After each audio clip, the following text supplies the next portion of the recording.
Hi, my guest this morning is Debbie, who is going to tell us a little bit about herself and her books. So, Debbie, good morning. Hi, how are you? I'm all right, thank you. The sun is shining, thank God, and Wonderful, it's chilly but nice. So yeah, I'm wonderful, fine, thank wonderful. you. So, can we Um, start with, can you just give us a brief description of yourself and your career history and how you got into writing, please? oh yes, okay. I'm a late middle-aged lady who's Okay, had a number of careers, discerning. as so many of us have in the way. I'm a perfect example of I think they call it now portfolio career, but I didn't start out like that. My first working life began at the BBC in London, and I worked my way up through the ranks to eventually become a newsreader for BBC Breakfast Television when it launched in the UK. When I was in my early 20s, I was quite lucky to get that break so young. And I went on to do quite a lot of other presenting work for ITV and various other companies and American television, once on a few bits and pieces. That carried on till my mid-30s, and then I had two kids who, of course, like most women, are the kind of light of my life, really. So um, and I don't know if it coincided or what happened exactly, but I got less and less presenting work, and I started producing instead, went behind the screen. And I then ended up producing events, really, more than anything else. I did huge corporate events abroad with sort of big, Motorola and people like that, massive shows abroad, which was quite interesting and challenging. And I ended up doing an awful lot of charitable work, and running various element parts of charities. I mean, I even ended up as a sort of, director of special projects at a charity called Wow. Centrepoint. So I've done all of that, but all the way through it, I had wanted to write. And because my work started effectively in journalism, working for the BBC, I had a skill, I suppose, to write some sort, at least I hope I did. And I actually wrote my first novel in my early 30s. Showed it to a couple of agents who were very nice and said, oh, you write really well, but I'm not sure this is the book. Right. And because I then had two kids, I didn't try very hard. I just sort of put it in a cupboard and thought, oh, well, that's obviously not for me, which was ridiculously silly. But anyway, I don't know why I didn't push harder, but I didn't. And I have a great faith that life comes right if you just, when it's the right time, Yes. you have the energy and the determination to push forward. So then, to cut a very long story short, my husband became quite unwell when he was 50 and I was late 30s, early 40s. He had a stroke while in Italy, in fact, your favorite country. He was making a film about the Leaning Tower of Pisa at the Oh, time. right. And he was in Rome at the production company, and he was going to be driven up to Pisa that day by a researcher, fortunately, not himself driving. And he felt a bit ill in the shower that morning, he said. I mean, I was in the UK with our children, but he told me afterwards he felt a bit unwell in the shower and sort of fell over in the shower and thought, oh my God, I've got flu or something. And he did some work at the office, but feeling a bit odd, and got in the car. And when he got out of the car, sort of 8 or so hours later in Pisa, he fell onto the pavement. And fortunately, because the Tower of Pisa is right next to a rather magnificent old hospital, the researcher, who was Italian, got him into hospital in about 2 Gosh, seconds, that was lucky. which was very fortunate. You're And very fortunate. I got a phone call in the middle of the night to say, oh, really sorry to tell you, but your husband's had a stroke. That's So terrible. I flew out to Pisa in a terrible state, obviously thinking, oh my God, he's going to die and all that kind of thing. Terrible things go through your head. Anyway, he didn't die and he was all right. And but I I wanted to spend time with him. But because in Italy, as you may know, as you have a place there, they're not massively good at the kind of care in hospital. The doctors were excellent. And I Yeah. met Il Professore several times with Yes. his fleet of staff, and he Yes. was charming and graceful and took my hands in his and spoke to me in quick Italian, and his lovely registrar translated quickly behind him, and told me that, my husband was going to be all right and they'd done all the tests and blah, blah, blah, and it would get better slowly and just be patient and all those things. But they don't bother to feed them much, and they don't bother to do things like bed baths very often, and they kind of rely on the family to do everything. And in our case, we only had a family of one, that was me. So it was quite hard work. Yes, I know exactly what you mean. And because I didn't have a home, I had to kind of buy food in the town and bring it to him and things like. Anyway, it's fine. And it was a very interesting period in my life because I was alone, properly alone for the first time in a long time, even though he was in hospital. But wandering around the streets of Pisa by myself, occasionally kind of weeping and feeling sorry for myself, and finding all these lovely elements of Pisa that I didn't know before, all these little side streets, getting really into Pisa. And we got him home and blah, blah, blah. And 3 or 4 years later, I began to feel that this was the start of a novel. And I began to write it. And I, at the time, was still working at Centrepoint. And I met a young publisher, an agent, actually, a literary agent. And I was actually talking to her about a work project for the charity. And as I left, I said, look, you probably have people saying this to you all the time, but I've got a bit of a novel idea in my head. Could I just say, go on then, give me your elevator pitch. And I gave her the story in 30 seconds. And she said, I'll have that. That's a good story. Wow. Wow. And I was like, I remember walking out of her office thinking, oh my God. Right. What just happened there? Oh shit, I've got to go home and do it now. Wow. So I began to write it because I had a full-time job and 2 kids. It was quite hard. I was doing it every weekend. I was doing it in the evenings. I was on holiday when we went to Italy, which we always did on holiday. We go to a little place in Tuscany because my dear sister who lives in America has a little tiny house in Tuscany. We're very fortunate, so we get to use it. And down at the beach, the children would be playing around and I'd be sitting in the cafe writing. Probably drove them up the wall, but I just had the kind of got to get it down. Yeah. And it took 4 or 5 years to perfect it and sell it because it kept going to publishers who go, oh, we really love this, but we just signed a similar novel, or there was always a positive response but a rejection. And which book was this one? This was your first book?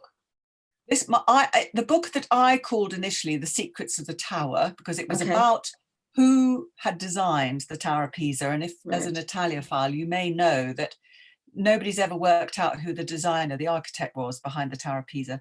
And my parents were both architects, so I was very interested in architecture. Right. And there was there were records, and my husband, through his knowledge of the tower, introduced me to the professor of medieval history in Pisa. And he told me about a lady called Berta, who had left the money to build the tower in her will. And he showed me a copy of her will from the 12th century, which showed that it was witnessed by a guy called Gerardo, who was the master mason of the Tower of Pisa, and also the kind of lawyer for the I've forgotten his name now, it's so long since I've written a book, but for the sort of bigwigs, all the local bigwigs were there at her deathbed as she signed her will. And I just remember thinking, that's really interesting. I wonder what made her do that. Why would a woman do that? And it got me toying with ideas. And I wrote a time slip novel about a woman whose husband's had a stroke. Every novelist always writes their autobiography, don't they, in their first novel. So that was the modern character. And then the older character was this lady, Berta. And I tried to imagine why she would have left the money for the tower. And I came up with a few theories. So that book is actually now, they retitled it at my publisher, called The Girl with Emerald Eyes, which is not really a title I've seen, but that's the book. So that was my first book. Wow. And the publisher, in fact, it was sold first to HarperCollins, a 2-book deal, and then the lady who bought it at HarperCollins moved to Boccaccio, so she took it with her. So that's how I ended up at Boccaccio. And in that meeting where she bought The Girl with Emerald Eyes, as it became, she said, have you got a second idea? And again, I was so innocent and naive, I didn't know I had to have a second idea. So it was literally taken something off the top of your head. Yeah. And I said, well, I've always wanted to write a book about a Ming vase that came down through the generations, and that somebody, and I really don't know where that idea came from. Honestly, it's like a miracle. And she said, again, a bit like the editor, but like the agent, she said, I like that idea. You can write that one. And so that's how the first 2 books happened, really. So it was a bit of luck. I mean, I don't know, just you're. It's kind of like design, but by accident, isn't it? Really? Yeah. And the goodness. book, The Daughters of the Silk Road, which was the book about the Ming vase, bizarrely, when I was, just after I'd published it, it came afterwards. Basically, the story follows this Ming vase that's brought back with an Italian explorer based on a real character called Niccolo di Conti, who arrived back in Venice in the early 15th century, having been to China and all over the place. And he brought back, obviously, lots of treats and treasures. And it struck me that he would very easily have had a cabin full of Ming, because it was quite a big thing then. And well, still is a big thing, but, you know, it was very much the thing at the time. And, you know, if that had been given to one of his children and what happened and so on forth.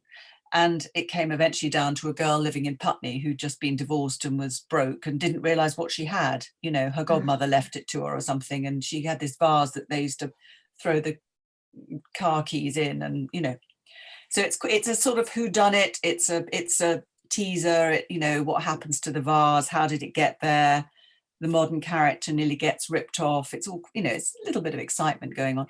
And a few months after I'd published it, or weeks even, there was a story in the press about a vase that looked exactly like the vase I'd been writing about, because I had it on a photograph above my desk, which had just been discovered in an attic in somebody's house and had been sold in Sotheby's or Christie's in Hong Kong for, you know, 30 million quid. What are the chances?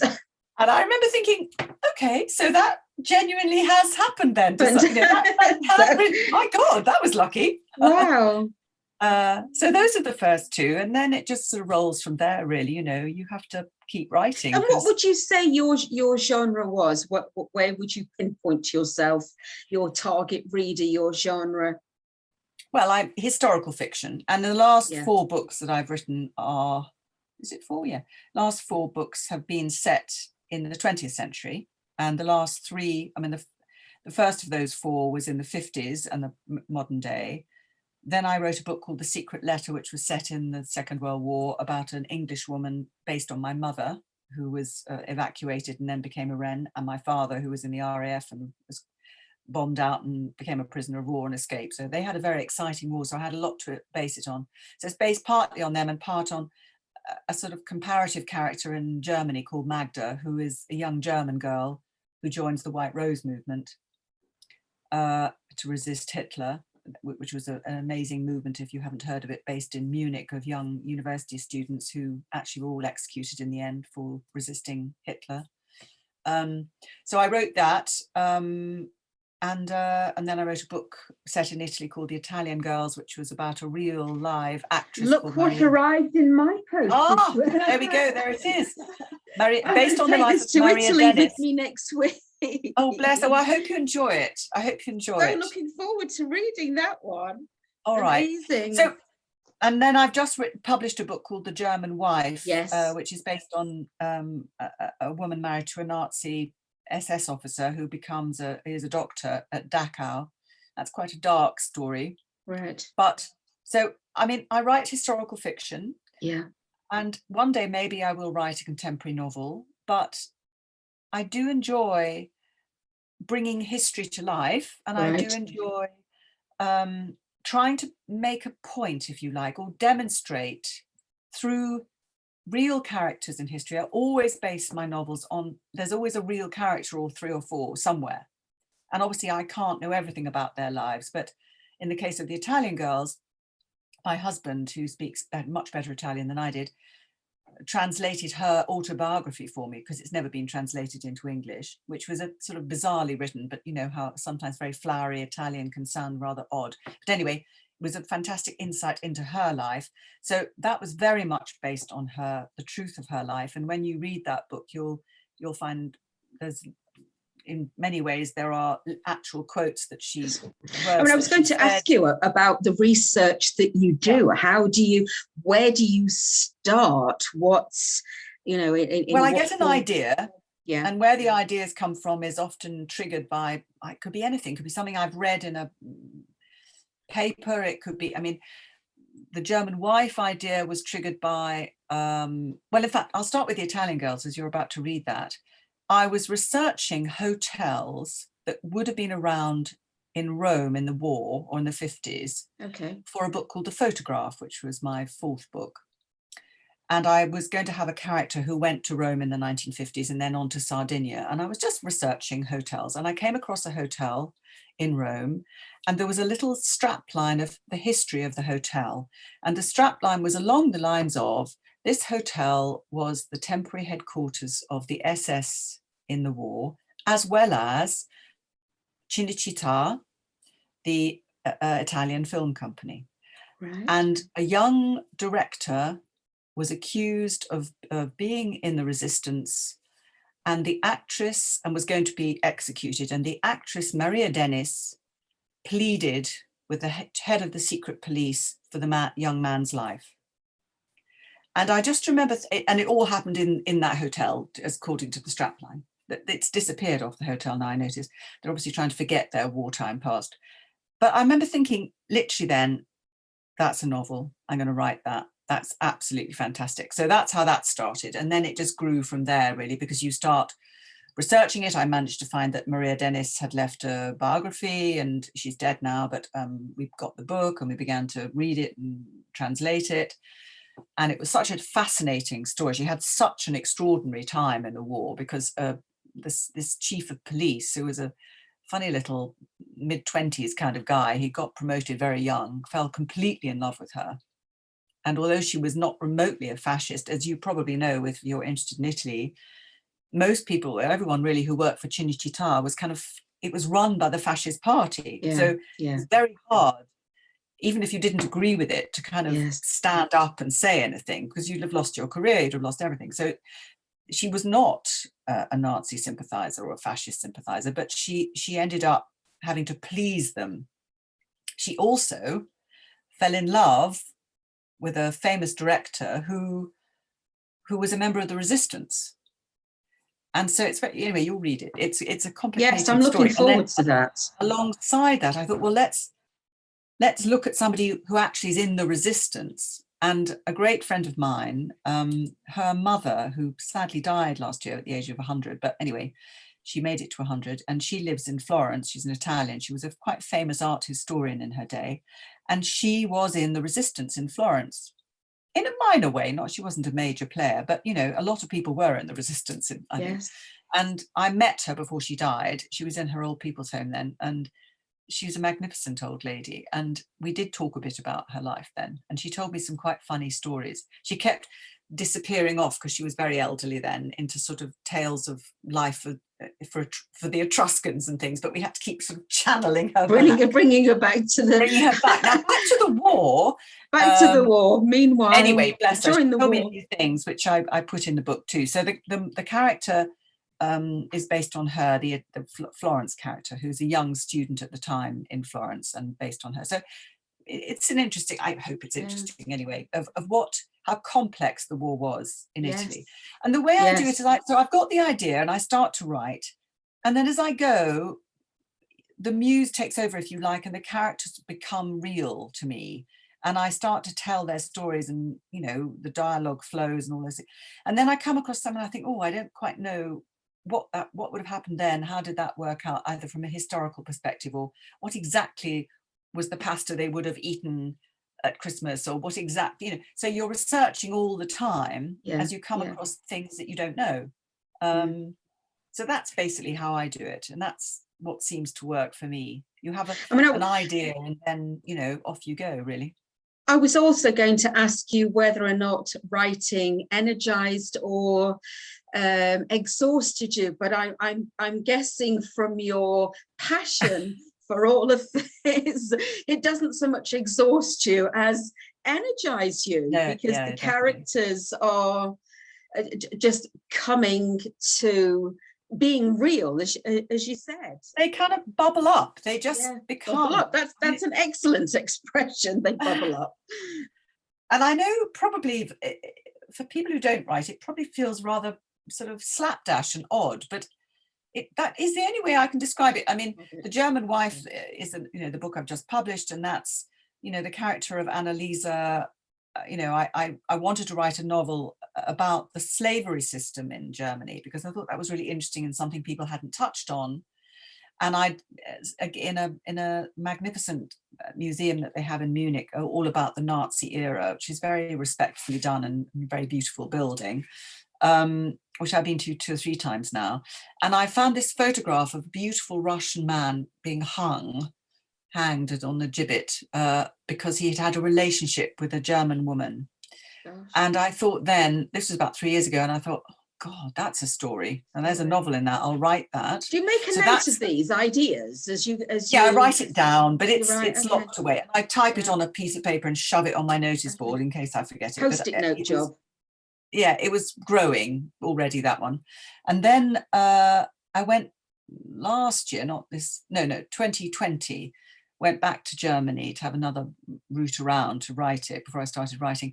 And because Munich's quite near to Dachau, I said to my husband and my daughter who were with me, I really want to go to Dachau. And she was quite keen. He was a bit, oh God, I don't really want to go there. And I said, look, I just need to go because we're here 10 miles away. It's nothing to do with your story. I said, well, you never know. You don't. Anyway, I went to Dachau, which again is a magnificent exhibition of the most terrible place. And I hadn't quite understood how big the medical centre was there.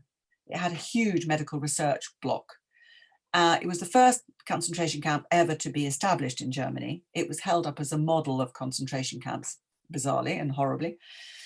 Anyway, I read about the medical experiments, and I'd already been trying to work out who my German wife would be married to. Would she be married to an ordinary bloke, trolling along the street? Would it be a Nazi? Would it be... And I suddenly thought, if you were married to a Nazi doctor, how would you cope with that? Would you know what he was doing every day? And why would you become a doctor in a concentration camp? Why on earth would you do that? And there was one particular doctor that I got interested in, a guy called Dr. Karl Plötner, who was a homeopath, who was the first doctor to be employed at Dachau. And I use homeopathy at home. I mean, I'm quite interested in homeopathy. It's a very much, first do no harm type medicine. Yeah. And I thought, that's the most bizarre thing. He must have had some good reason. He also, I discovered, he wasn't executed along with all the other doctors. And that's an interesting story. I won't spoil it if you're going to read the book, but there's a very interesting tale as to what happened to Karl Plötner. So that slipped in. I thought, right, I'm going to make him the husband. She's going to be married to him. She's going to have a love affair with a slave. And that's the novel. And then it's just, you start piecing it together and researching as you go. And yes, I am completely energized by it. Yes. I've been trying to research the next book for the last few weeks, and I've been finding it rather kind of enervating, if I'm honest, and sort of, reading endless, biographies of Goebbels and things like that.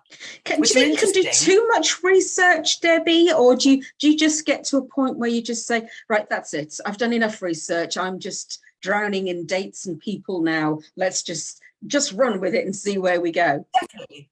That's exactly what I was going to say, I'd already written 2 or 3 chapters to show my publisher and they like it, so that's fine. So I knew where it was going, but that was like 2 months ago.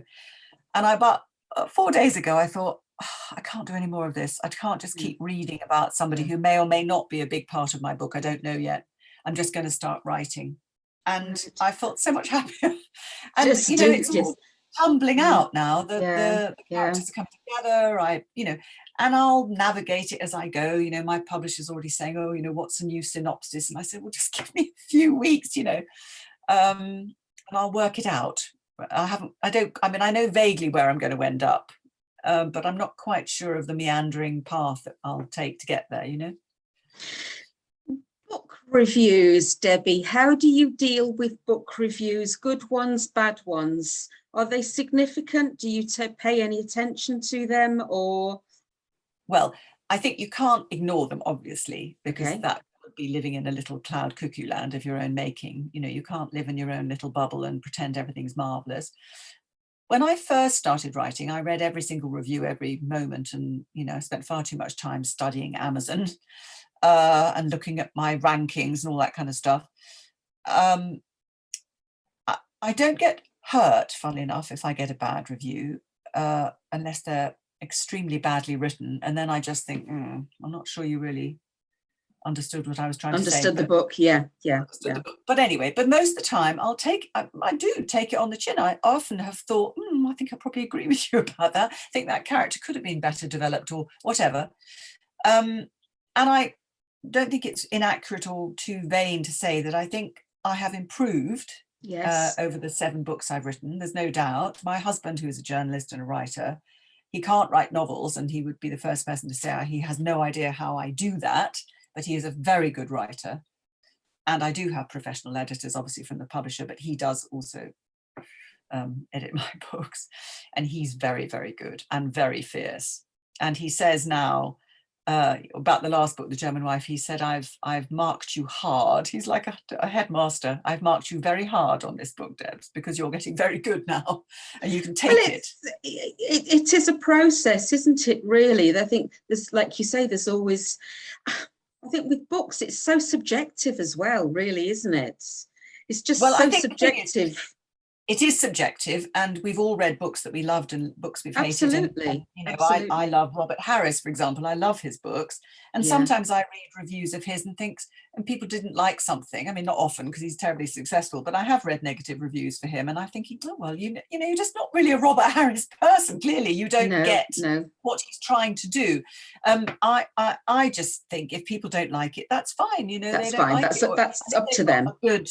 If they've got a good criticism, I mean, a proper criticism, then I think it's up to me to take it on board sometimes and think, that's and of course it's lovely when people go, wow, it was fantastic, 5 stars, could have given it 10, all that kind of stuff. We all love that, but it's not the real heart of my world. I tell you what, I had an email the other day from a lovely bloke called Ron in America. I do have quite a few male readers, actually, and honestly, I was so touched. I nearly cried. He sent me this long email basically saying how much he enjoyed the Italian Girls. Oh, and it was a secret. I can't remember, one of those.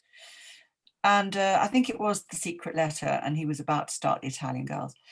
And he'd written himself, but had never been published, but was, you know, saying how I'd inspired him to have another go, which really pleased me.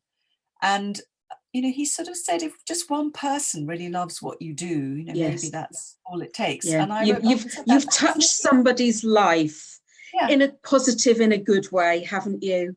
Really? Yeah. He just said, you really inspired me, and I just thought, well, that's lovely. You know, I think that's probably one of the highest accolades. That's better than 4 stars, isn't it? Really? Yeah. In a way, it is, and I haven't cheapened myself by saying to him, you wouldn't like to put that in a review, would you? Because that's not the point. You know, he's taken the trouble to write to me. Yes. And I always, I hope I've never missed anybody. I always take the trouble to reply, because people, you know, it's kind of them. And I don't know, you kind of write for yourself. I mean, you know, I think I do really write for myself, and I do like to sell books and make some money, because then I don't have to do any other work. So it's really cool. Well, I was going to ask you, actually, what does fame mean to you? Is it the money? Is it the you know, where would you like to be? What, you know? Well, really, you see, fame is not the money. crucial thing for me, because a long time ago, because I'm quite old now, I was a television presenter in the UK, and I was a little bit famous. And, you know, was on the front page of newspapers. I know what that feels like, and I didn't like it very much, if I'm honest. I didn't like it. I thought I would love it. I mean, as a 3 or 4-year-old child, I said something deeply embarrassing to my mother's best friend. She said, what are you going to be when you grow up? And I said, I'm going to be famous, which is the most airheaded, daft thing that any child could ever think. But there we go. I did say it, and I can't deny it now. And I had fame in my mid-20s and late 20s, and, you know, got invited to glamorous events and wore beautiful evening dresses and all that kind of nonsense. And I'm not really interested. And I literally never go anywhere now that I ought to go to. Do you know what I mean? I have a small group of mates, and I love my children, and a big garden that I play in. And I like friendships. I don't like sort of statement relationships, if you know what I mean. So fame is not why I'm doing it. And now that doesn't mean to say that if another writer who I admired emailed me and said, I love that book, I wouldn't be over the moon. But it's not about fame, but it is practically speaking about earning enough money to make it possible to spend every day doing it. Yes. I'm lucky that I also do voiceovers, which pay a little bit of money, you know, from time to time. And that you can slot in very easily because it's half an hour of your time if I do them on my home studio, or I go up to London for half a day, and that's easy peasy. So I'm quite fortunate I do that. So generally life is good because it is offering you the chance at the moment to enjoy, as we all do, our more mature years, but in a very positive, meaningful, productive way, isn't it, really, I guess? Absolutely. I mean, you know, I can hardly believe my luck, really. Can I just ask you, going back, if you can, please, at school or as a child, what was your favourite childhood book and why?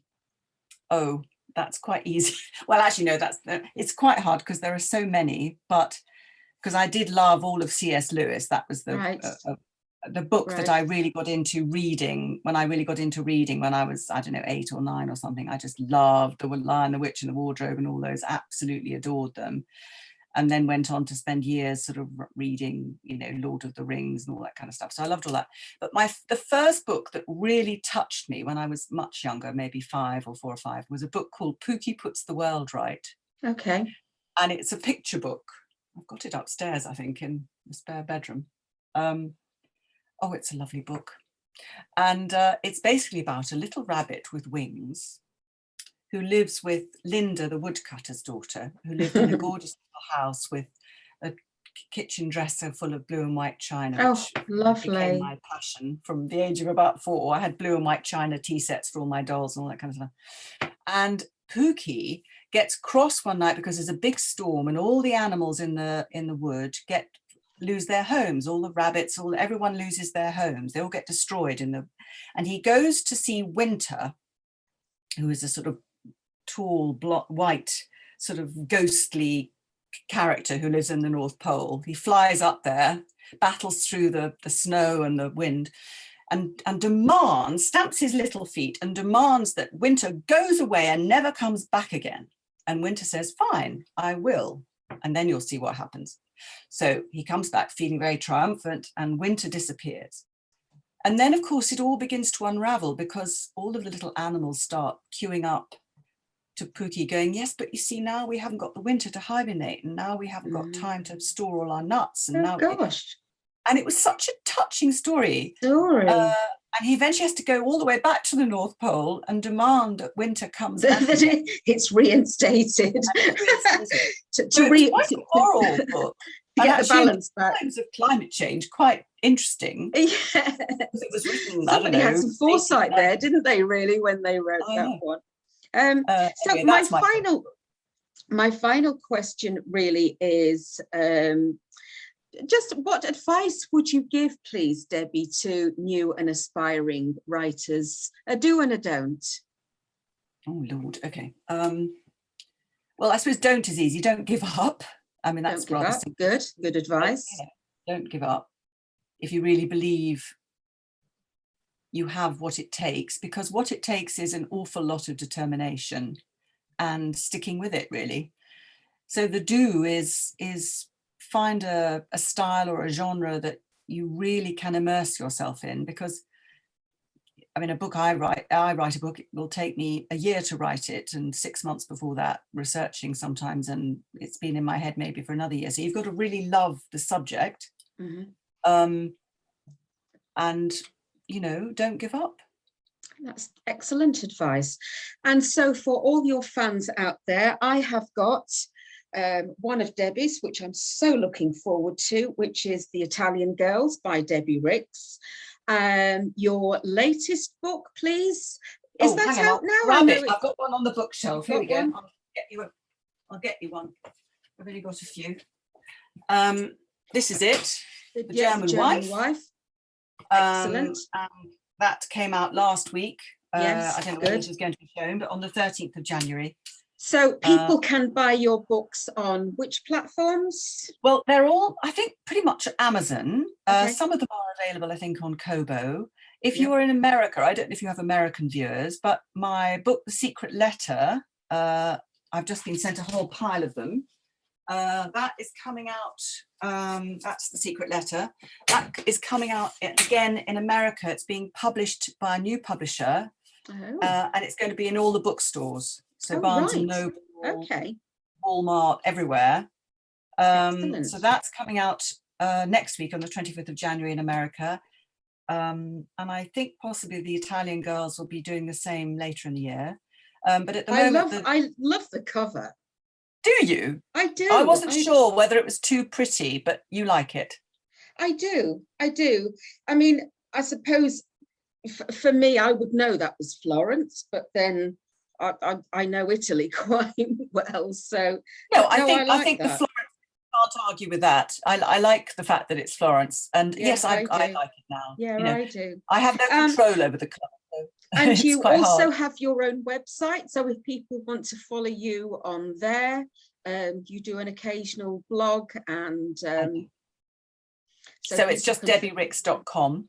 debbiericks.com. Excellent. DEBBIERIX. Well, it's been lovely talking to you. Thank you. You. It's just fascinating to get what I call a backstory. You know, what's the story behind the author? It's just so exciting to hear that and the journey.